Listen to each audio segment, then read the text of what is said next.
High everyone, good morning. Welcome to weekend walk. आणि आज आपण वॉक करणार आहोत नीलकंठेश्वर मंदिराजवळ. सो मी आता ऑलरेडी नीलकंठेश्वर मंदिराच्या रस्त्यावर आहे आणि मला एक जुना पूल दिसला आहे आणि जुन्या पुलाच्या खालून एक छान अशी नदी वाहते आणि खूप सुंदर असा नजारा आहे. सो मला दाखवतो तुम्हाला. हा पूल आहे. हा रस्ता सरळ नीलकंठेश्वर मंदिराकडे जातो आणि जर तुम्ही खाली बघू शकत असाल तर इतकी सुंदर अशी ही नदी.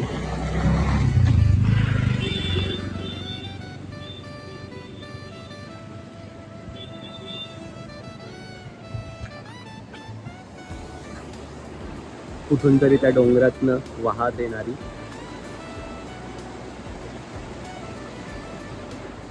ब्युटिफुल, खूप सुंदर.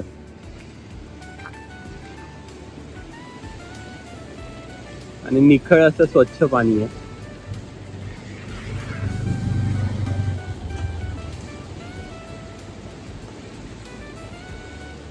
आणि सूर्यनारायण सुद्धा वरती आलेत. आता सकाळचे वाजलेत 8:15.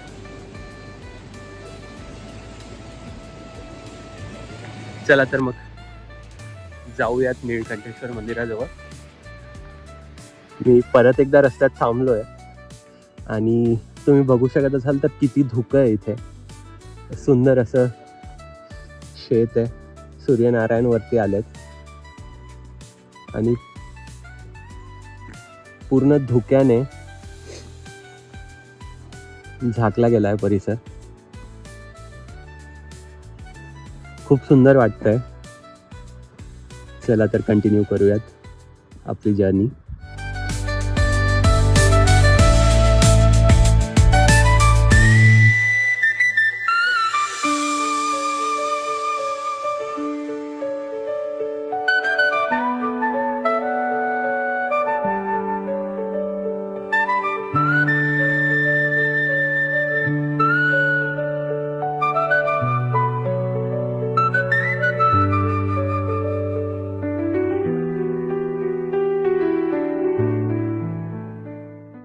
जसा जसा मंदिराच्या जवळ जातोय धुकं अजूनच दाट होत चाललंय.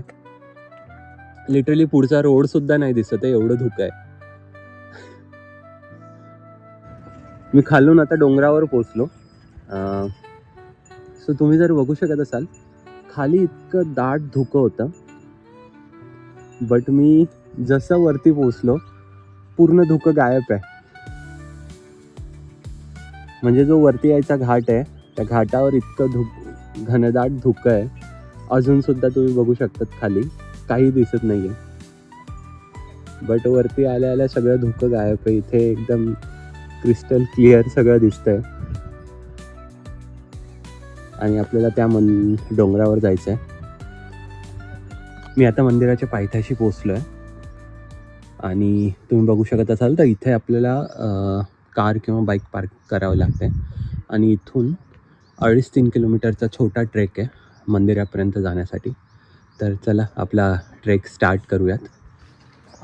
पार्किंगच्या जवळच हे एक छोटे मंदिर आहे आणि इथे जर बघू शकत असाल तर ट्रॅक्टर सुविधासुद्धा अवेलेबल आहे.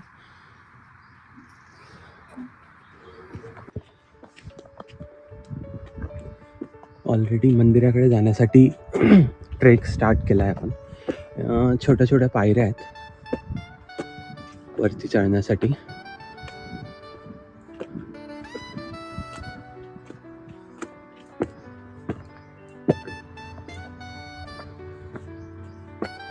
सो पायऱ्या सुद्धा आहेत आणि प्लेन रस्ता सुद्धा आहे. सो आपण चूज केला आहे प्लेन रस्ता.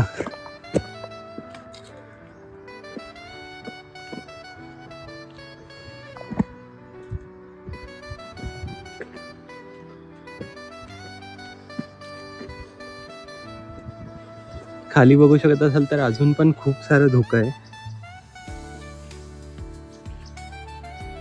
आणि आपल्याला इकडे मंदिरावर जायचं आहे, डोंगरावर जायचं आहे ट्रेक करत. So let's go.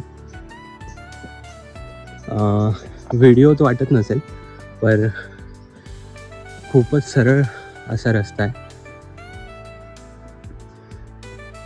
म्हणजे एकदम खडी चढाई आहे.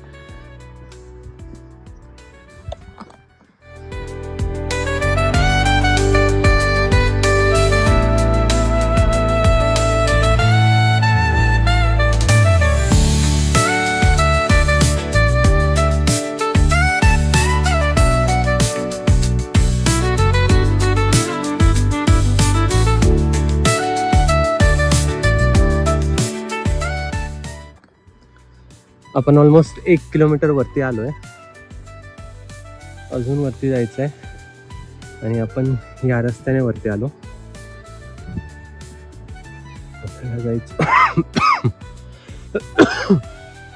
आपल्याला जायचं वरती अजून. आणि इथून जर तुम्ही व्ह्यू बघू शकत असाल, खूपच सुंदर असा व्ह्यू आहे.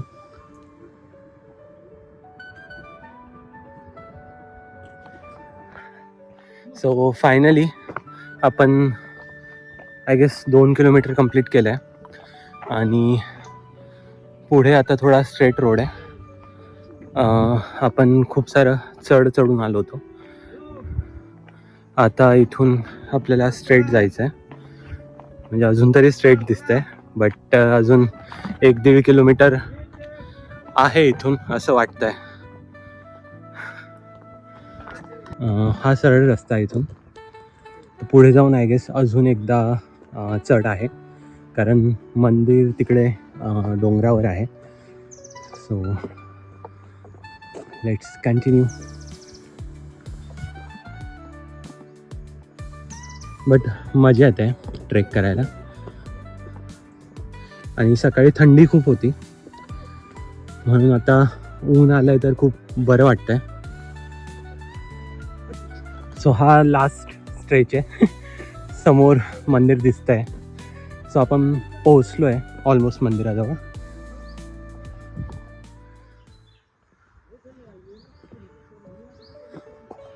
सो ही मंदिराची एंट्री आहे. आणि जर तुम्ही मूर्ती बघू शकत असाल, सो हे मंदिर इथल्या मूर्तींसाठी खूप फेमस आहे. इथे भरपूर अशा मूर्ती आहेत ज्या आपण वरती गेल्यावर बघणारच आहेत.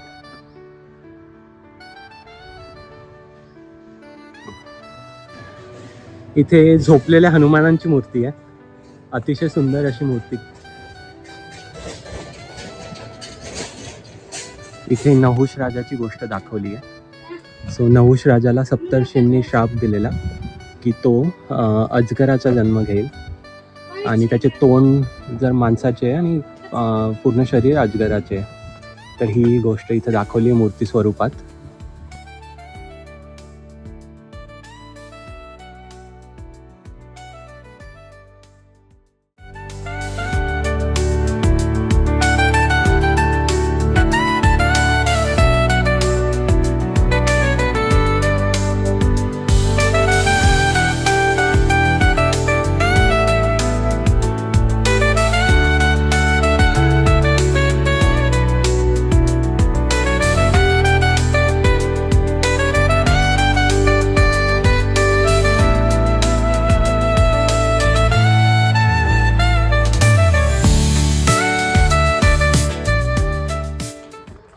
हे द्रौपदी वस्त्रहरण मूर्ती स्वरूपात दाखवलं आहे.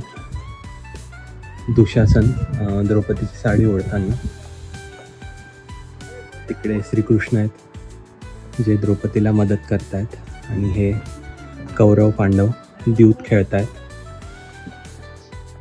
आणि इथे मूर्तींच्या मागे एक अतिशय सुंदर असा व्ह्यू आहे.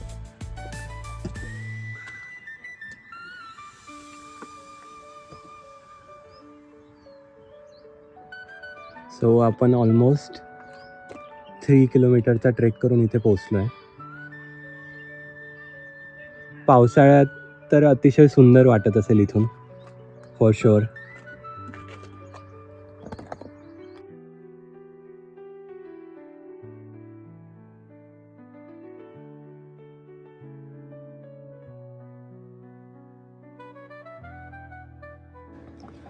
आता आपण आलोय मंदिराच्या मुख्य प्रवेशद्वाराजवळ. तर चलूया आणि दर्शन घेऊयात.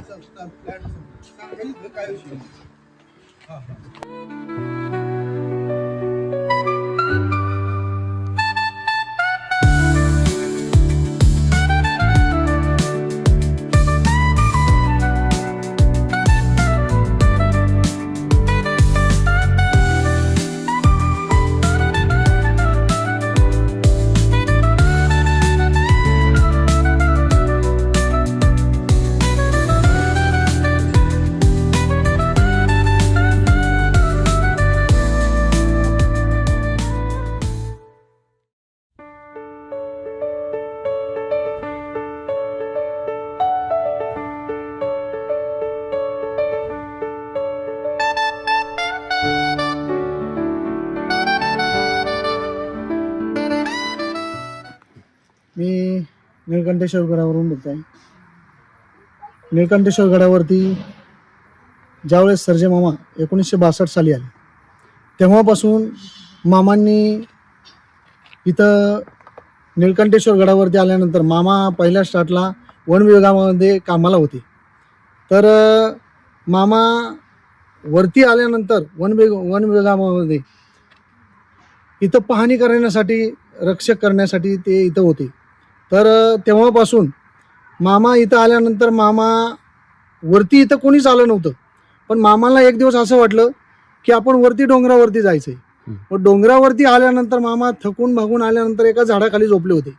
झाडाखाली झोपल्यानंतर मामांना थोडा भास झाला की बाबा इथं काहीतरी आहे आणि उठ, जागा हो, मला पाणी पाज. असं बोलल्यानंतर मामाला वाटलं मी थकून आल्यामुळं मला असं जाणवतंय की मला तहान लागली आहे. तहान लागली म्हणून मला हे जाणवतं की बाबा मी पाणी मला प्यायचं आहे, म्हणून मला असं जाणवतंय. पण मामा थकल्यामुळं परत मामा झोपले. झोपल्यानंतर तेव्हा परत त्यांना असं भास झाला की बाबा उठ, मला फार दिवसापासून आंघोळ नाही, मला स्नान घाल. मामाला वाटलं काहीतरी आहे, चमत्कार कुठला तरी काहीतरी आहे, म्हणून मामा इकडे तिकडे पाहू लागले. पाहिल्यानंतर नंदीची कोरीव शिंग मामांना दिसली. मामांना दिसल्यानंतर मामा नंदीची शिंग दिसल्यानंतर पाला पाचोळा जो झाडाचा पडलेला होता तो बाजूला सारला, तर पूर्ण नंदी दिसला. नंदी दिसल्यानंतर मामांनी जाणलं की बाबा नंदी आहे, या अर्थी इथं पिंड पण आहे. मग सगळा पाला बाजूला सारल्यानंतर पिंड पण मामाला दिसली. मामाला पिंड दिसल्यानंतर सगळं साफसफाई केली. इथून मामा खाली एक धनगर वस्ती आहे, तिथं गेले पाणी आणण्यासाठी. पाणी आणण्यासाठी गेल्यानंतर तिथं गेल्यानंतर चमत्कार असा झाला की तिथं सगळे बाहेर कामासाठी गेले होते आणि सगळ्या घरांना लॉक लावलेलं होतं. पण मामांना वाटलं आता मी पाणी वरती घेऊन जायचं कसं, इथं घरांना लॉक आहे. मामांनी एका लॉकला हात लावल्यानंतर ते लॉक ऑटोमॅटिक मामांच्या हातामध्ये आलं. तिथून पुढं मामांनी कळशी घेतली, पाणी वरती घेऊन आले, पिंडीला स्नान घातलं, नंदीला स्नान घातलं. तिथलचे झाडं झुडपाचे फुलं सगळे नंदीला वाहिले, पूजा केली. पूजा केल्यानंतर मामा खाली उतरले. खाली उतरल्यानंतर तिथं मामाला परत असं जाणवलं की बाबा देवाने, भगवंताने साक्षात्कार दिला की बाबा तुला काय पाहिजे. तर मामांनी सांगितलं मला काही नको, जे रंजले गांजले आणि व्यसनधीन झालेले लोक आहेत त्यांच्या मला व्यसनमुक्ती करण्याची मला परवानगी द्या. तिथून पुढं मामांनी व्यसनमुक्ती करण्यासाठी चालू केलं. तर आजपर्यंत कमीत कमी 2,30,00,000 लोकांची व्यसनमुक्ती झालेली आहे. आणि निळकंठेश्वर गडावरती आल्यानंतर दृढ निश्चय धरा, अधिकार होईल पुरा, नाही तर फिराल गरगरा, असा मामांचा शब्द आहे. इथं आल्यानंतर कुठल्या भाविकांची काही समस्या असली तर ते निश्चित दूर झाल्याशिवाय राहत नाही. आता इथं निळकंठेश्वर गडावरती 29 तारखेला महारुद्राचा कार्यक्रम आहे. तो महारुद्र महायज्ञ म्हणजे भारतामध्ये आपलं काशी विश्वनाथ आणि निळकंठेश्वर गड हे दोनच ठिकाण आहेत. ह्या दोन ठिकाणी महायज्ञाचा कार्यक्रम होत असतो. त्या महायज्ञाच्या कार्यक्रमाची पूर्णपणे ही तयारी चालू आहे. तसेच 15 तारखेला महाशिवरात्र आहे आणि महाशिवरात्रीला इथं कमीत कमी 7 ते 8 लाख पब्लिक येत असतं. पब्लिक एवढं येतं आणि मामांचा एकच ध्यास असतो, आलेल्या भाविकांना अन्न, वस्त्र, पाणी आणि निवारा हे सर्व मामांचा एकच ध्यास आहे. आलेल्या भक्तांना जेवण मिळालं पाहिजे, पाणी मिळालं पाहिजे, आंघोळीसाठी पाणी मिळालं पाहिजे गरम. त्यानंतर आलेल्या भाविकांना झोपण्याची पण व्यवस्था झाली पाहिजे. म्हणून अंथरूण पांघरून सर्व काही इथं मोफत आहे आणि रोज महाप्रसाद सुद्धा चालू आहे. ह्याच मामांचा एक ध्यास आहे. तसेच आता ही शिवरात्रीची पण तयारी आहे. तुम्हाला ते पुढच्या साईडला मंडप आहे तो दाखवतो. अशा प्रकारे आमची इथं शिवरात्रीची पण तयारी चालू आहे आणि महायज्ञाची पण तयारी चालू आहे. निळकंठेश्वर गडावरती मामांनी मूर्त्या हे जी आहेत याच्यामधून भरपूर काही घेण्यासारखं आहे. हे प्रत्येक देखावे जे आहेत ह्या देखाव्यामध्ये रामायण, महाभारत हे ह्याच्यामध्ये आहे. आलेल्या भाविकांना त्यावेळेस काय झालं काय नाही हे पूर्ण पाहायला मिळतंय. आणि दुसरं असं, इथं निळकंठेश्वर गडावरती कमीत कमी 2,500 ते 3,000 मूर्ती आहेत. तसेच आलेल्या भाविकांना पाणी पिण्यासाठी 7 विहिरी आहेत. तसेच त्या साईडला खालच्या साईडला गायांसाठी गोपालन, तिथं पुढच्या समोरच्या साईडला ते सुद्धा आहे. हा महायज्ञाचा कार्यक्रम आणि महाशिवरात्र याची ही तयारी आहे. कमीत कमी 1 महिन्यापासून ही तयारी करावी लागते. कारण आलेल्या भाविकांना उन्हापासून संरक्षण व्हावं म्हणून हा मंडप उभारला जातो. तसेच इथं सर्जे मामांची समाधी मंदिर आहे. आलेल्या भाविकांना पूर्णपणे दर्शन होणं हे आवश्यक आहे म्हणून मामांची समाधी इथं पण आहे. ही सद्गुरू सर्जे मामांची समाधी आहे.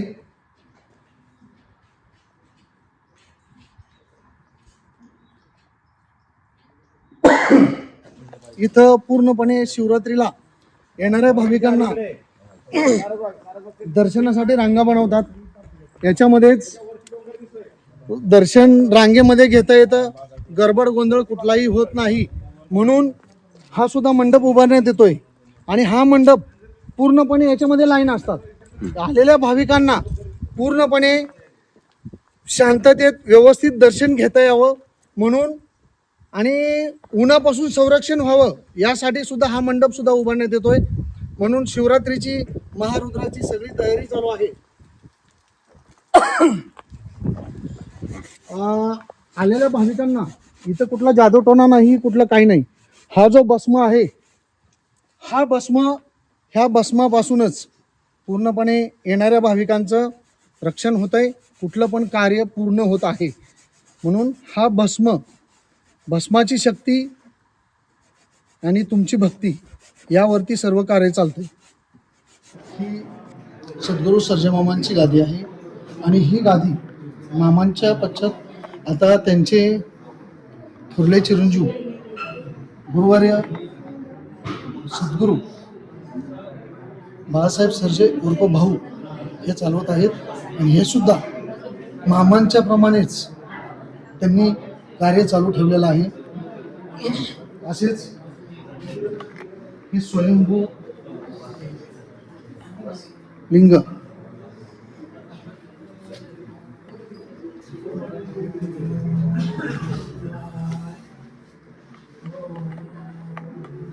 हेच ते स्वयंभूलिंग, मामांना जो साक्षात्कार झाला हे स्वयंभूलिंग.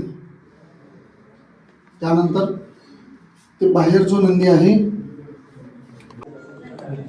हा जो नंदी आहे, हाच नंदी मामांना पहिल्या स्टार्टला मिळाला होता. तो नंदी म्हणजे हाच नंदी. तसेच येणारे सर्व भाविक आणि त्यांचं जी बाकीचं जे कार्य आहे ते कार्य मामांच्या प्रमाणेच त्यांचा मुलगासुद्धा म्हणजेच भाऊ उर्फ बाळासाहेब सर्जे हेही व्यवस्थितपणे पार पाडतात. त्यांचासुद्धा एकच ध्यास आहे की आलेल्या भाविकांना कुठलाही त्रास नाही व्हावा, असे ही मामांची मूर्ती त्या साईडला आहे ती लक्ष्मी माता, ह्या साईडला आहेत ती विठ्ठल आणि रुक्मिणी माता.